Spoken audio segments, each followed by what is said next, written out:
दोस्तों, आप सभी का आपके अपने चैनल डिकोड स्टडी पर हार्दिक स्वागत है। तो आई होप आप लोग अच्छे होंगे और अपनी पढ़ाई को कंटिन्यू कर रहे होंगे। तो चलिए शुरू करते हैं आज के शानदार सेशन को। बिल्कुल भी मिस मत कीजिएगा आज के सेशन को। बहुत ही इम्पोर्टेंट सेशन होने वाला है और बहुत ही इम्पोर्टेंट क्वेश्चन क्विज हम आपके लिए लाए हैं। तो चलिए स्टार्ट करते हैं सेशन को। तो आज का जो हमारा फर्स्ट क्वेश्चन है वो कह रहा है कि हाल ही में रक्षा मंत्रालय ने अगले थल सेना प्रमुख के रूप में किसे नामित किया है। इंग्लिश में देख लेते हैं। Who has been recently nominated by the defence ministry as the next army chief. Option A है उपेंद्र द्विवेदी, ऑप्शन बी है मनोज पांडे, ऑप्शन सी है राजीव कुमार, ऑप्शन डी है नन ऑफ द एबव यानी इनमें से कोई नहीं।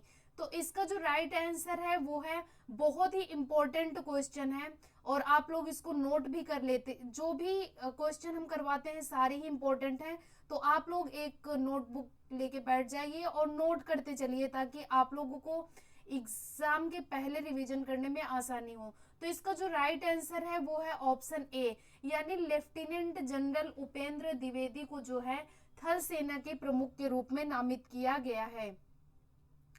किसको नामित किया गया? लेफ्टिनेंट जनरल उपेंद्र द्विवेदी को। अब बात करते हैं मनोज पांडे के बारे में। तो मनोज पांडे जो है इसके पहले लेफ्टिनेंट जनरल थल सेना प्रमुख मनोज पांडे थे।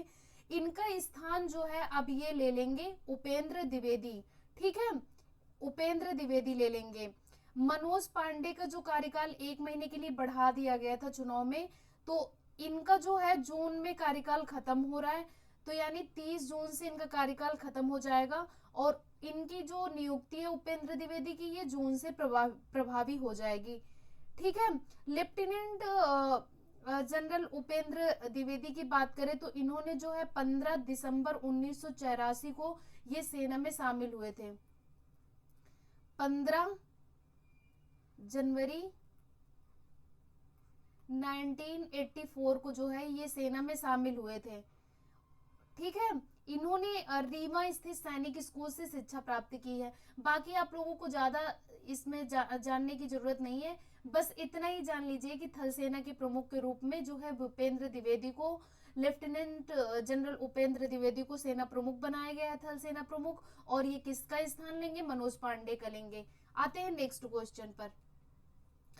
नेक्स्ट क्वेश्चन कह रहा है कि विश्व बाल श्रम निषेध दिवस हर वर्ष कब मनाया जाता है? When is World Child Labor Prohibition Day celebrated every year? तो जैसा कि आप लोग देखते हैं कि दिन जो डे के क्वेश्चन है वो हर बार एग्जाम में देखने को मिलते हैं, तो बहुत ही इंपॉर्टेंट है ये क्वेश्चन। ऑप्शन ए है 5 जून, ऑप्शन बी है 8 जून, ऑप्शन सी है 10 जून और ऑप्शन डी है 12 जून। तो इसका जो राइट आंसर है वो है ऑप्शन डी, यानी कि 12 जून को जो है ये मनाया गया विश्व बाल श्रम निषेध दिवस। हमेशा मैंने बोला है कि जब कोई डे सेलिब्रेट किया जाता है तो वो किसी न किसी पर्पस से किया जाता है। तो इसका जो टारगेट है विश्व बाल श्रम निषेध दिवस मनाने का, इसका टारगेट है कि जो लक्ष्य बाल श्रम के बाल श्रम, जैसा कि आप लोगों ने देखा होगा कि विश्व में बढ़ता ही जा रहा है, तो इस पे संयुक्त राष्ट्र ने चिंता दिखाते हुए लोगों को ये मतलब और सरकारों को ये अवेयर किया है कि आप इस पे जो है ध्यान दीजिए कि जो है बाल श्रम को किस प्रकार समाप्त किया जाए, क्योंकि बाल श्रम एक गंभीर मुद्दा है। क्योंकि आप लोगों ने देखा होगा कि बचपन में बच्चों की खेलने और की उम्र में उनको काम पे लगा दिया जाता है और वो कठिन से कठिन कारखानों में काम करते हैं जो कि उनके लिए विशेष रूप से हानिकारक होते हैं।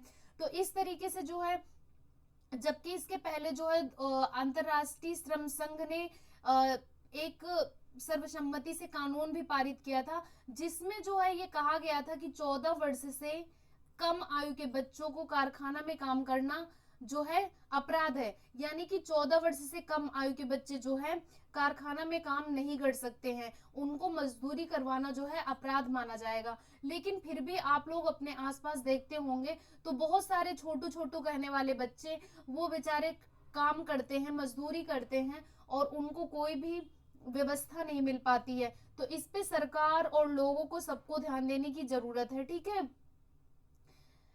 अब बात करते हैं विश्व बाल श्रम निषेध दिवस की थीम क्या है, क्योंकि अगर कोई चीज, कोई डे सेलिब्रेट किया जाता है तो उसकी हर साल एक थीम जो है निर्धारित की जाती है। अच्छा, थीम जो है कौन चुनता है? थीम जो है ILO चुनता है, यानी इंटरनेशनल जो लेबर ऑर्गेनाइजेशन है वो थीम चुनता है। ठीक है, इतना आप लोग ध्यान रखिएगा। तो थीम है, थीम आप लोग नोट कर लीजिएगा, let's act on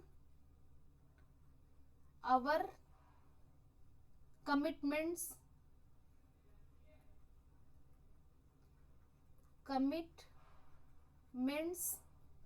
end child labour, end child labour.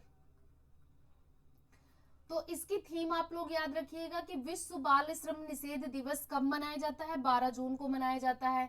इसकी थीम जो है let's act on our commitments end child labour. ठीक है, और इसको, इस थीम को चुनता कौन है? ILO चुनता है, यानी कि हिंदी में है आइए अपनी प्रतिबद्धताओं पर काम करें, बाल श्रम को समाप्त करें।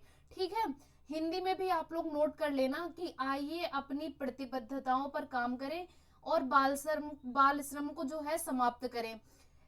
इस तरीके से जो है आप लोग इसको ध्यान रखिएगा, क्योंकि अगर मान लो यहाँ पर विश्व बाल श्रम निषेध दिवस कब मनाया जाता है ये ना हो के अगर यहाँ पर थीम पूछ ली जाए तो फिर थीम आप लोग याद रखिएगा।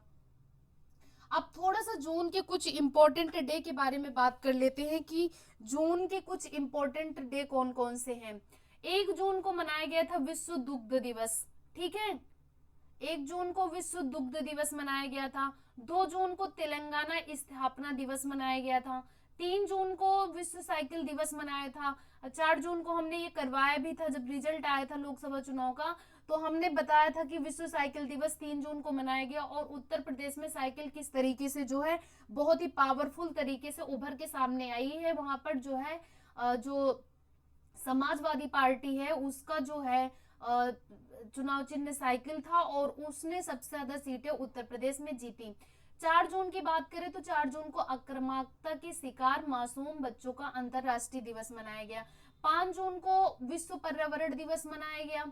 6 जून को संयुक्त राष्ट्र रूसी भाषा दिवस, ज्यादा इंपॉर्टेंट नहीं है।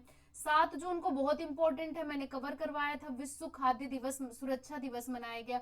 वर्ल्ड फूड सिक्योरिटी डेज मनाया गया, जिसमें जो है किस तरीके से जो है फूड को सिक्योर्ड किया जाए और उसके वेस्ट को रोका जा सके। 8 जून को हमने कवर करवाया था विश्व महासागर दिवस, किस तरीके से जो है महासागर को संरक्षित किया जाए और उनके जो है उनको सतत विकास के लिए आगे जो है इनको लोगों को अवेयर किया जाए कि वहां पर वो जो है गंदगी और पोल्यूशन को वहां पर ना फैलाएं। तो इस तरीके से जो है ये कवर होते हैं 8 जून। और उसके बाद ये आ गया 12 जून। 12 जून को हो गया विश्व बाल श्रम निषेध दिवस। क्लियर, ये आप लोग नोट कर लेना और मैं कोशिश करूंगी कि इसकी PDF जल्द से जल्द टेलीग्राम पे आप लोगों को अवेलेबल करवा दूं। आते हैं नेक्स्ट क्वेश्चन पर। नेक्स्ट क्वेश्चन कह रहा है कि हाल ही में मोहन चरण मांझी ने किस राज्य के मुख्यमंत्री के रूप में शपथ ग्रहण किया? Recently Mohan Charan Majhi has been sworn in as the chief minister of which state? Option A है ओडिशा, ऑप्शन बी है आंध्र प्रदेश, ऑप्शन सी है सिक्किम और ऑप्शन डी है तमिलनाडु। तो इसका राइट आंसर है, इसका राइट आंसर क्या होगा? क्योंकि आप लोगों ने देखा होगा कि इस बार जब लोकसभा के चुनाव हुए उसी टाइम 3-4 राज्यों के जो है विधानसभा चुनाव के भी रिजल्ट आए तो उनके लगातार जो है मुख्यमंत्री शपथ ग्रहण कर रहे हैं। तो जो रामचरण मांझी हैं इन्होंने ओडिशा राज्य के शपथ ग्रहण किया है, इनको ओडिशा राज्य का मुख्यमंत्री बनाया गया है। जैसा कि हमने बताया है कि पहले भी बताया था कि राज्यपाल जो है मुख्यमंत्री पद की शपथ दिलाता है। तो जो ओडिशा के राज्यपाल हैं वो है रघुवर दास। आप लोग ध्यान रखना, रघुवर दास। अब ये जो इनके बारे में थोड़ा जान लेते हैं। जो ये मोहन चरण मांझी हैं ये बीजेपी के कैंडिडेट थे और इन्होंने जो है 2 बार डिप्टी CM के रूप में भी काम किया। शपथ ग्रहण जो है समारोह में इन्होंने 78 सीटें जीतकर बीजेपी पार्टी बहुत मतलब बहुमत हासिल कर लिया। और ये जो है यहाँ पर बहुत लंबे समय के बाद यहाँ पर बीजेपी आई है, 25 साल के बाद जो है पीरियड के बाद आई है, क्योंकि यहाँ लगातार जो है किसकी सरकार थी, नवीन पटनायक की थी, नवीन पटनायक की सरकार थी। और इस बार जो है बीजेपी ने बहुमत जीतकर यहाँ पर अपना जो है अपनी सरकार बनाई है। अगर इनकी बात करें तो ये जो मोहन चरण मांझी हैं, इनके बारे में एक और चीज जान लीजिए कि ये बहुत बड़ी बात है कि ये जो क्योंझर सीट है उड़ीसा की, वहां पर विधानसभा चुनाव इन्होंने पहली बार 2000 में जीता था। इसके पहले ये जो है 1997 से 1997 से लेकर 2000 तक ये क्या थे, ये एक गांव के सरपंच थे। और इनकी सरपंच से सोचो, ये सरपंच से मुख्यमंत्री तक पद तक पहुंचे और इसमें इनको 24 साल लगा। बहुत बड़ी बात है कि अगर कोई व्यक्ति जो है सरपंच बनता है और सरपंच से जो है मुख्यमंत्री तक की जो है पद पर पहुंचता है, बहुत बड़ी बात है। ठीक है, तो इतना आप लोग ध्यान रखिएगा।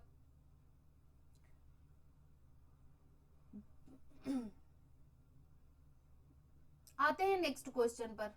जैसे आंध्र प्रदेश की बात करें तो आंध्र प्रदेश में किसने शपथ ली है, चंद्रबाबू नायडू ने ली है। ठीक है, हाल ही में मोदी मंत्रिमंडल 2024 में कुल कितनी महिलाओं को शामिल किया गया है, बहुत ही इंपॉर्टेंट क्वेश्चन है क्योंकि महिलाओं के बारे में डेली हमेशा ही पूछा जाता है। How many women have been included in the Modi cabinet 2024 recently.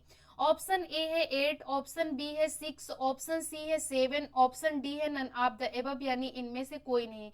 तो इसका जो राइट आंसर है वो है ऑप्शन सी, यानी कि 7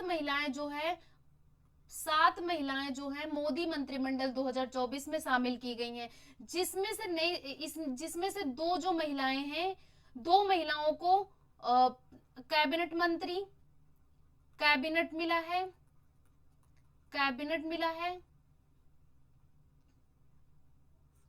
और 5 को जो है राज्य मंत्री बनाया गया है, 5 को राज्य मंत्री बनाया गया है।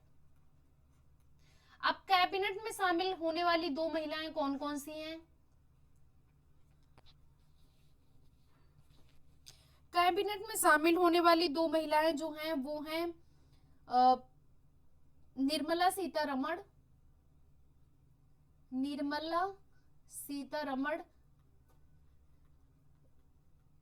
ये मोदी 2.0 में भी थी वित्त मंत्री और इस बार भी ये वित्त मंत्री है। ठीक है, वित्त मंत्री। और दूसरा एक नया नाम उभर के सामने आया है, वो क्या है, अन्नपूर्णा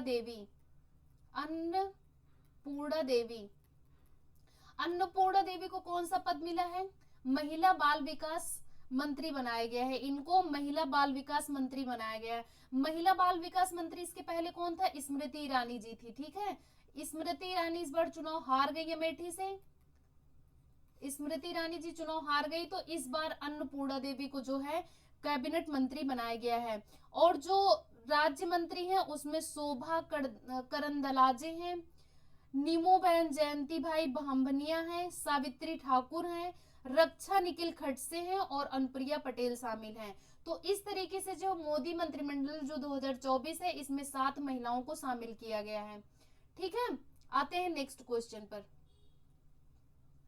नेक्स्ट क्वेश्चन कह रहा है कि हाल ही में किस राज्य के मुख्यमंत्री ने अमरावती को एकमात्र राजधानी बनाने की घोषणा की है। Recently the chief minister of which state has an announced to make Amaravati the only capital. Option A है महाराष्ट्र, ऑप्शन बी है तेलंगाना, ऑप्शन सी है पंजाब, ऑप्शन डी है आंध्र प्रदेश। इसमें जो ऑप्शन मैंने रखे हैं वो काफी कंफ्यूजन वाले हैं, मतलब आप लोग थोड़ा ध्यान देंगे तो आपको इसका आंसर मिल जाएगा। जैसे कि महाराष्ट्र के बारे में बात करें, चूंकि क्वेश्चन बहुत सोच समझ के पढ़ना, अगर क्वेश्चन आप अच्छे से समझ गए तो आप इसका आंसर भी बहुत अच्छे से कर पाएंगे। इसमें कहा गया है कि हाल ही में किस राज्य के मुख्यमंत्री ने अमरावती को एकमात्र राजधानी बनाने की घोषणा की, यानी अमरावती उस राज्य की पहले राजधानी थी लेकिन एकमात्र नहीं थी। ठीक है, एकमात्र नहीं थी। तो इसका जो राइट आंसर है वो है ऑप्शन डी, यानी कि आंध्र प्रदेश जो है, आंध्र प्रदेश जो है, आंध्र प्रदेश के जो सीएम अभी बने हैं चंद्रबाबू नायडू, जिन्होंने 12 जून को ही शपथ ग्रहण किया है, उनको जो है उन्होंने जो है अमरावती को एकमात्र राजधानी घोषित कर दिया है, क्योंकि इसके पहले जो है 3 राजधानियां थी, आंध्र प्रदेश की 3 राजधानियां थी, जिनकी वजह से काफी दिक्कतें होती थी, तो इन्होंने अब एक राजधानी बना दिया, वो है अमरावती। महाराष्ट्र के बारे में बात करें तो महाराष्ट्र की भी 2 राजधानी है, कौन कौन सी, पहली है नागपुर, पहली है नागपुर और दूसरी है मुंबई, दूसरी है मुंबई, पहली है नागपुर, दूसरी है मुंबई। और तेलंगाना की राजधानी है हैदराबाद, हैदराबाद, ठीक है। पंजाब की बात करें तो हरियाणा और पंजाब की कॉमन राजधानी है चंडीगढ़। अब यहाँ पर एक और मुद्दा उठता है कि जैसे यहाँ पर लगातार विवाद का उससे रहा है, क्या पता आगे चलकर पंजाब की एकमात्र राजधानी घोषित की जाए, क्योंकि ये 2 राज्यों की जो है राजधानी है, पंजाब और हरियाणा की चंडीगढ़। तो यहाँ पर आप लोगों को क्लियर हो गया कि महाराष्ट्र की भी 2 कैपिटल है, नागपुर और मुंबई, तेलंगाना की एक है हैदराबाद, पंजाब और हरियाणा 2 राज्यों को मिला के एक कैपिटल है चंडीगढ़, और आंध्र प्रदेश की 3 थी जिसको अब मात्र 1 कर दिया गया है। तो अब बिल्कुल भी आप लोगों को कंफ्यूज होने की जरूरत नहीं है, अमरावती एकमात्र राजधानी है आंध्र प्रदेश की, और इसको नवनिर्वाचित जो सीएम है, मुख्यमंत्री हैं, चंद्रबाबू नायडू ने जो है घोषित की है। ओके, आते हैं नेक्स्ट क्वेश्चन पर। नेक्स्ट क्वेश्चन कह रहा है कि हाल ही में देखा गया सुहेलवा वन्यजीव अभ्यारण्य किस राज्य में स्थित है। Suhelwa wild life sanctuary recently seen in the news is located in which state. Option A है उत्तर प्रदेश, ऑप्शन बी है बिहार, ऑप्शन सी है मध्य प्रदेश, ऑप्शन डी है उत्तराखंड। तो जैसा कि आप लोग जानते हैं कि उत्तर प्रदेश, आपके दिमाग में आ रहा होगा कि उत्तर प्रदेश मैम ने क्यों डाला, बट उत्तर प्रदेश ही इसका राइट आंसर है, क्योंकि सुहेलवा जो वन्यजीव अभ्यारण्य है वो उत्तर प्रदेश राज्य में स्थित है। अब इसमें बात करते हैं, क्योंकि उत्तर प्रदेश में क्या हुआ है कि यहाँ पर बाघ की उपस्थिति देखी गई है, यानी अभी कुछ समय पहले यहाँ पर बाघ देखा गया है, तो इसी वजह से ये चर्चा का विषय बना कि आगे चलकर हो सकता है कि उत्तर प्रदेश में एक नया बाघ अभ्यारण्य बनाया जाए और सुहेलवा को ही बाघ अभ्यारण्य बनाया जाए, ऐसी संभावना दिखती है। चूंकि ये जो है श्रावस्ती, बलरामपुर और गोंडा जिलों में स्थित है, 3 जिलों में ये फैला है सुहेलवा बाघ अभ्यारण्य, श्रावस्ती, श्रावस्ती, बलरामपुर, बलरामपुर, बलरामपुर और गोंडा, गोंडा, 3 जिलों में जो है ये फैला है 452 वर्ग किलोमीटर में, काफी लंबा है, 452 वर्ग किलोमीटर में ये फैला है। और इसकी स्थापना जो सुहेलवा वन्यजीव अभ्यारण्य की गई थी, ये 1988 में की गई थी। यहाँ इसलिए मैं ये मेंशन कर रही हूँ क्योंकि कभी कभी जो होता है मिलान करने के लिए आ जाता है, एक तरफ अभ्यारण्य दे देगा और एक तरफ ईयर दे देगा, तो आपको अगर क्लियर होगा तो आप लोग आसानी से, जहां पर हमें कुछ भी मिलता है उस टाइम मैं बताने की कोशिश पूरी तरीके से करती हूँ कि वहां पर आपका कुछ भी छूटने ना पाए। तो 1988 में सुहेलवा वाइल्ड लाइफ सेंचुरी की स्थापना होती है। ये 3 जिलों में फैला है, श्रावस्ती, बलरामपुर और गोंडा, और यहाँ पर बाघ की उपस्थिति देखे जाने के कारण ये चर्चा का विषय बना रहा कि हो सकता है आगे चलकर यहाँ पर एक नया बाघ अभ्यारण्य सुहेलवा को बनाया जा। सबसे ज्यादा बाघ जो है मध्य प्रदेश राज्य में है, सबसे ज्यादा पूरे भारत में, ठीक है। आते हैं नेक्स्ट क्वेश्चन पर। नेक्स्ट क्वेश्चन कह रहा है कि प्रधानमंत्री आवास योजना के तहत वर्ष 2024 में कितने करोड़ आवास बनाने का लक्ष्य रखा गया है। अंडर द प्रधानमंत्री Awas Yojana how many crore houses have been targeted to be built in the year 2024। Option A है 4 करोड़, ऑप्शन बी है 3 करोड़, ऑप्शन सी है 2 करोड़, ऑप्शन डी है 5 करोड़। तो इसका जो राइट आंसर है वो है ऑप्शन बी। जो अभी नई सरकार बनी है, नई सरकार बनते ही जैसा कि आप लोगों ने देखा होगा शपथ ग्रहण के बाद ही जितने भी मंत्री हैं अपने अपने मंत्रालय में एक्शन पे आ चुके हैं, यानी कि वो कार्य करना शुरू कर चुके हैं। तो इसी के तहत जो है जो नवगठित केंद्रीय मंत्रिमंडल है उसने प्रधानमंत्री आवास योजना के तहत, प्रधानमंत्री PMAY प्रधानमंत्री आवास योजना के तहत जो है 3 करोड़ घर बनाने के प्रस्ताव को मंजूरी दे दी है। यानी कि ये क्या कर दिया है, 3 करोड़ घर बनाने के प्रस्ताव को इन्होंने मंजूरी दे दी है। अब बात कर लेते हैं कि प्रधानमंत्री आवास योजना कब शुरू की गई थी, तो ये 2015 में शुरू की गई थी प्रधानमंत्री आवास योजना। इसका जो उद्देश्य था ये था कि देश के सभी के पास आवासों और ग्रामीण और शहरी आवास उपलब्ध कराना इसका मेन उद्देश्य था। ठीक है, 2022 तक सभी के लिए आवास जो है इन्होंने टारगेट रखा था कि सभी को आवास उपलब्ध करवाएंगे, जो कि इन्होंने जैसी सरकार बनी, सरकार बनते ही इन्होंने 3 करोड़ आवासों को जो है प्रस्ताव पारित कर दिया, 3 करोड़ आवास बनाने का।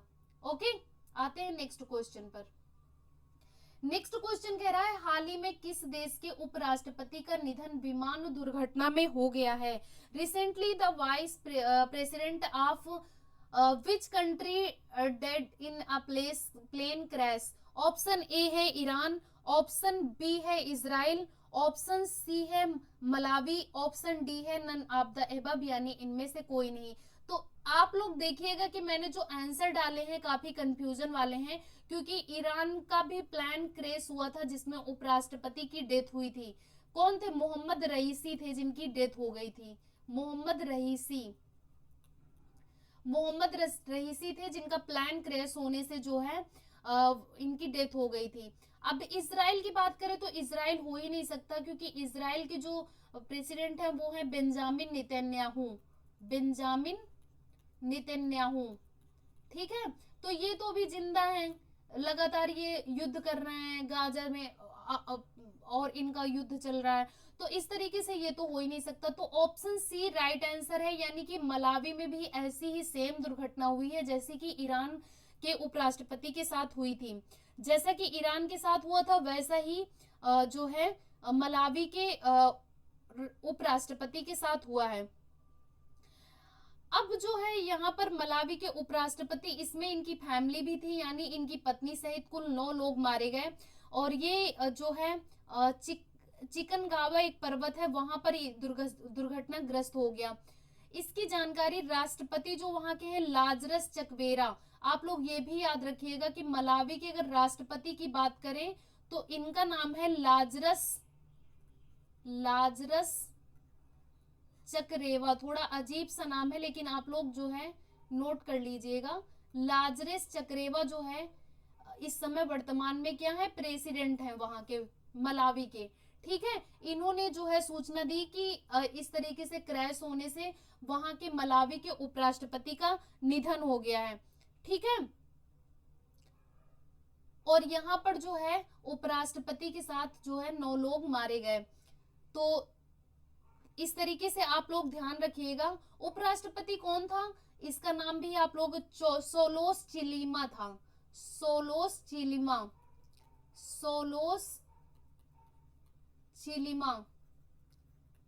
चिलिमा। अगर मान लो ऐसा क्वेश्चन आ जाए कि हाल ही में मलावी देश के उपराष्ट्रपति का निधन विमान दुर्घटना में हो गया, उनका क्या नाम था, तो आप लोग ये भी याद रखिएगा कि सोलोस चिलिमा नाम था। जैसे कि ईरान के जो उपराष्ट्रपति थे उनकी डेथ हुई थी तो उनका नाम था मोहम्मद रईसी। इसी तरीके से मलावी के जो हुए हैं इनका नाम सोलोस चिलिमा है। ठीक है, अब मलावी की कैपिटल की बात कर लेते हैं, तो मलावी की कैपिटल है लिलोंग्वे। थोड़ा सा अटपटे नाम है, लेकिन आप लोग ध्यान रखेंगे तो आराम से याद आ जाएगा। तो इसका जो है मलावी की कैपिटल है लिलोंग्वे। यहाँ के उपराष्ट्रपति हैं सोलोस चिलिमा, जिनका विमान दुर्घटना में निधन हो जाता है। और ये जो है मौजूदा जो राष्ट्रपति हैं लाजरस चकरेवा, इन्होंने इसकी सूचना दी है। आई होप आप लोगों को समझ में आ गया होगा। तो इस तरीके से आज के हमारे कुछ इंपॉर्टेंट क्वेश्चन थे जो आपको काफी हेल्पफुल लगे होंगे। और आप लोग इसी तरीके से बने रहिए हमारे साथ, हम आपके लिए लाएंगे हर दिन कुछ नया और बहुत ही इम्पोर्टेंट, जो कि बिल्कुल भी मिस करने वाला नहीं होगा। ठीक है, तो आप लोग हमारे चैनल को ज्यादा से ज्यादा सपोर्ट कीजिए और ज्यादा से ज्यादा like and share and subscribe कीजिए, क्योंकि आप लोग जितना लाइक शेयर करेंगे उतना ही हमारे लिए मोटिवेशन होगा। तो हमें पूरी उम्मीद है कि आप लोग ज्यादा से ज्यादा जो है आपके अपने चैनल को सपोर्ट करेंगे। लाइक शेयर एंड सब्सक्राइब करना ना भूलिए। मिलते हैं न्यू एनर्जी के साथ, न्यू जोश के साथ नए सेशन में। Thank you so much all of you.